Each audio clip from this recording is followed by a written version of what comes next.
This is the last of the 4 videos that I am making at the moment for TP-Link or product reviews.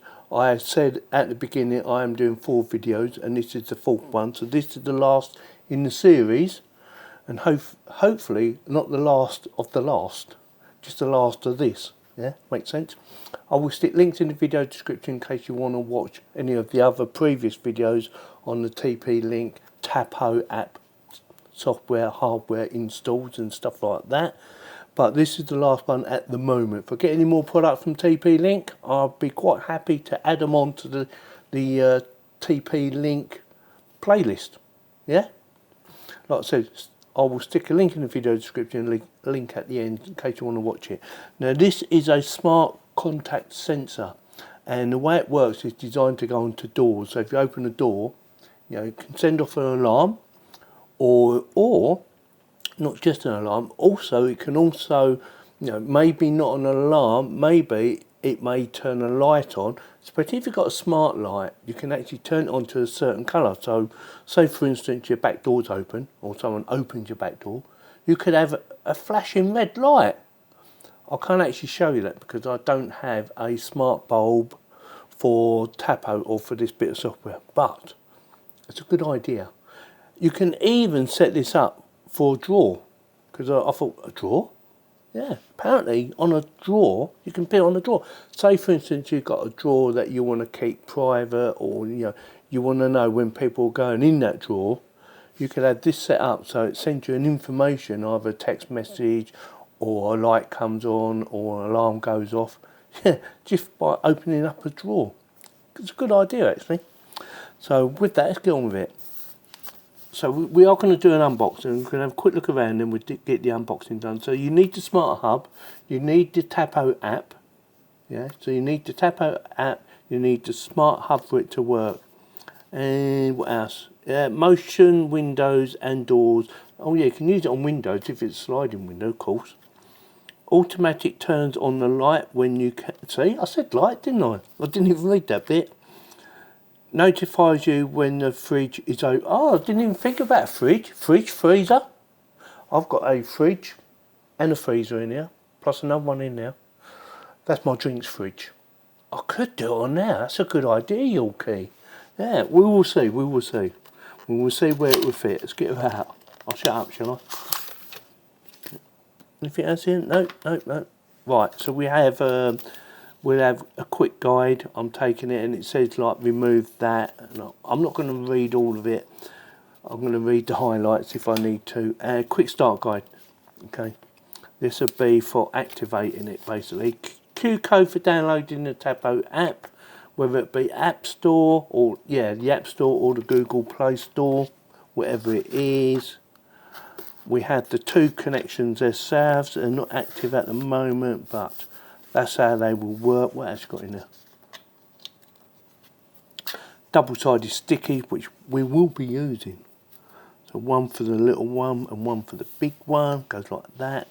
So this goes on the part that doesn't move. Hopefully it doesn't move. Or if it does, like if you've got a double door, you'll have to put it on there, won't you? So that goes on normally on the bit that doesn't move, and then that bit goes on the bit that does move, I think. So it will go something like, I'm not sure which way round it goes. I will have to read the instructions. I'm guessing it either goes like that or like that. It might be that way round. I don't know. Like I said, I will read the instructions. And the double-sided will go there and there for that one. And that will go there for that one. Easy enough, yeah? Right. So what I'm going to do now, I am going to read the instructions, because it's no good me just fumbling along trying to figure out what to do and you lot get bored. So give me a second. In this part of the video I'm going to show you how to connect this to the app, and it's quite easy to do, but if you've never done it before, this is your chance to figure out how to do it. Now I've already had a little practice just to save a bit of time, make sure I know what I'm doing, and I've already removed this little thing for the battery. The first things first, if it's not flashing, if you don't see a little flashing light in there, you need to reset it. And the way to do that is to remove the back. And it's not easy actually, I found this quite difficult even for me. So you need to lift that up and push this that way, or this, the bigger part, that way. But like I said, it's a little bit on the fiddly side, so you need to lift it up, push it down, job done. Now there's a reset button there, so you need a pin. You need to hold it in for 5 seconds, like so.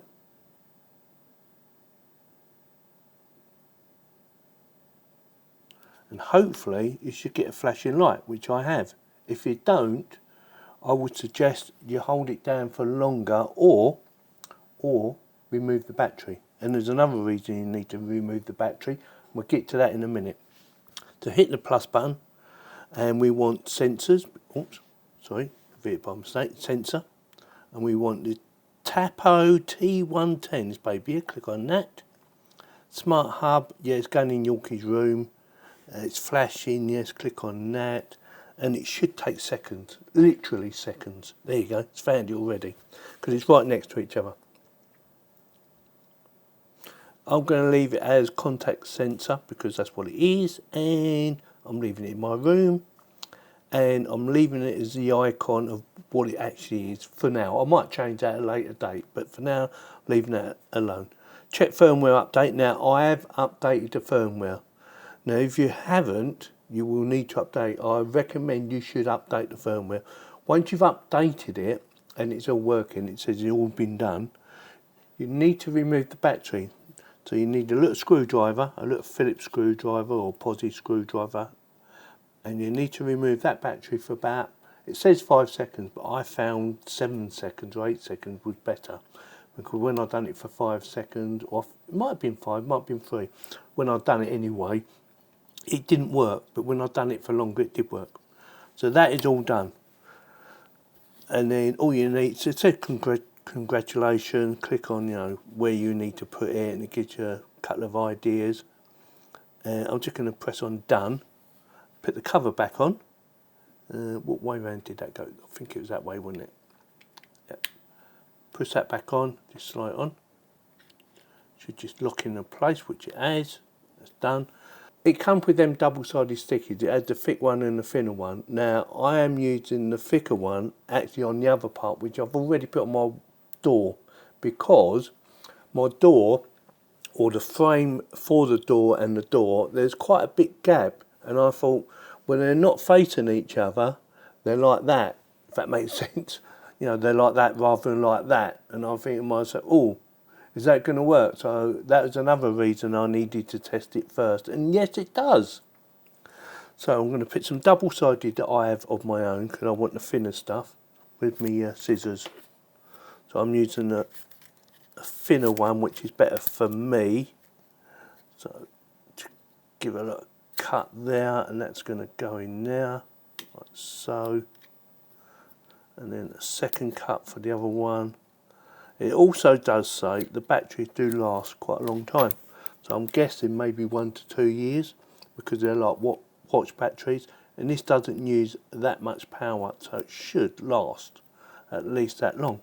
I will show you the installation of me putting this on, because I want you to try and see, you know, what I'm trying to get at when I say, you know, there's a difference between it's not facing each other, but it still works. So that is ready to go, and that is contact sensor, and it says new. So click on that, yeah, which we've done, yeah. No events. You need to set it for notifications. If you want notifications, for this little demonstration, we are going to do notifications, or we're going to turn it on. There you go, so that is on. But you might find it a bit annoying, especially if it's set for daytime, which mine is at the moment.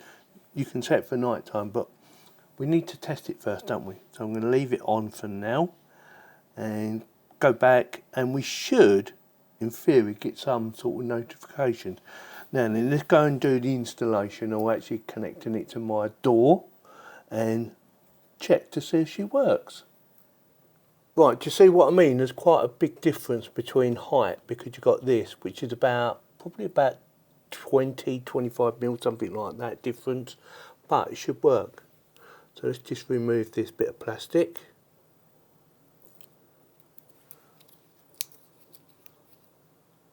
I know it works, because like I said, I did test it, and Also the light comes on, the little green light comes on and says when it's connected. So place it there. Right. So that's ready. So if I open the door, the light should, yeah, the light's flashing to say that I've opened the door. Close the door. Lights flash once to say that it's connected. And hopefully that should register on my phone, should send me some sort of notification. Let's go and check. Right, should it come up eventually? Didn't come up straight away, I had to refresh it, and I think it's because it was the first time being used. But as you can see, it does work. That is today, and that is me doing the installation. Now if you go back, you should also have notifications up here, envelope. Yeah, click on that. Look, closed at 11:55. There it is. Now I do believe you can delete them if you need to delete them, which I'm going to do anyway. I think you go in there. You can do delete all or read all. I'm just going to delete all, or you can delete individuals if you wanted to, but I'm going to delete them all. So that is that clear. Now I've got no messages, yeah? So what I'm going to do right now is I'm going to open the door and then close it and see if it comes up straight away. Let's give it a try, shall we?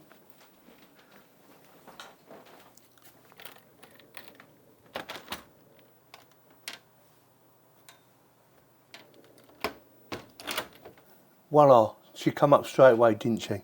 See that? So you get a notification straight away. Again, I am going to delete it. It's saying it's got all them. Now I'm not sure how to delete these, because click on view and it gives you the events, but I don't know how to get rid of it. Event log, yeah? And I did think for start with you might have to go into notification, turn that on and off, but couldn't figure it out. So I'm going to turn it off and see if the notifications still come up, because it'd be interesting to find out if they do. Let's go back to here, and we want to see if that still works, because it's used in the hub and not that, but I'm not sure. It says I've got one notification. Let's get rid of that baby. Oh, that was that. We need to go back further, don't we?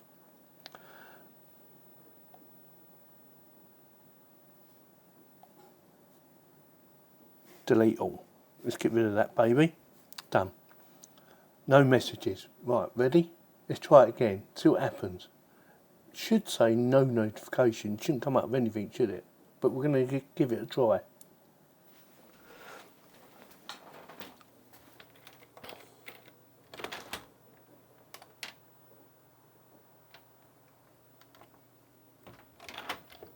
Right, messages.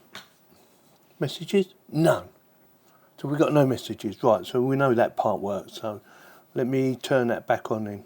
Is that in there? Can't remember now. Blah, blah, blah. No, it's not. Go back one more.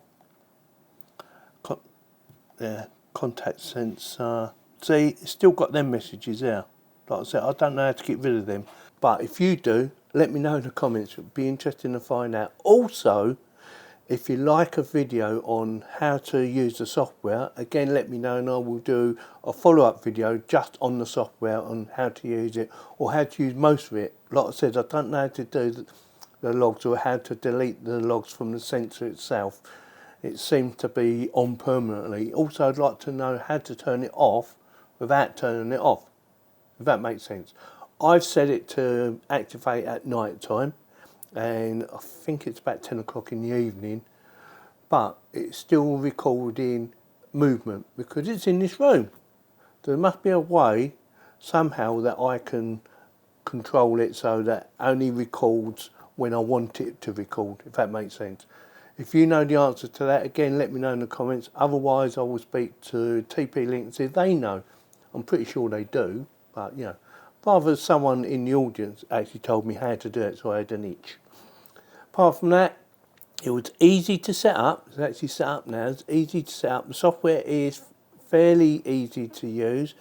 especially on setting it up. It's very easy to use. Also, there is a part in there, I'm sorry if I keep saying also, there is a part on the software where you can go into it and you can delete your last saved settings or your settings. Say for instance you've done loads of different activation settings. You know, I want this to start at say 10 o'clock to 11 o'clock, and then you've got another one starting at say, I don't know, midnight till 2 o'clock in the morning.